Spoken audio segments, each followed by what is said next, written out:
Hello guys! Ako si Josa, anak ng isang mafia boss dito sa Pilipinas. Bilang mafia princess na kailangan itago ang real identity, kailangan kong mabuhay na parang simpleng tao. Walang bodyguards, walang luxury cars, at lalong walang nakakaalam kung sino talaga ako. Sa totoo lang, hindi lang pagpapanggap ang ginagawa ko. Ginagawa ko rin ang mga secret mission na pinapagawa sa akin ng mafia boss kong papa. Pero bago yon, kailangan ko muna sundin ang mga tinuturing kong amo ngayon. Kaya ngayon, inutusan nila akong bumili ng merienda nila. Hindi nila alam kung sino talaga ako. Hindi nila alam na isang mafia princess ang inuutusan nila.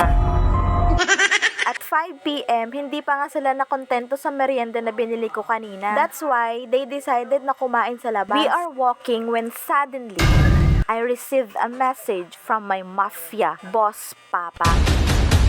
Nakakakaba dahil kailangan kong humanap ng timing para makaalis na hindi nila napapansin. Pero para sa akin, easy na lang to. Dahil since I was young, I was trained for this kind of mission. Secret messages, secret mission na walang nakakaalam. Ginampanan ko muna ang pagiging simpleng tao ko dito. They just thought na bumili lang ako ng merienda. Pero hindi nila alam, nagawa ko na ang mga dapat kong gawin.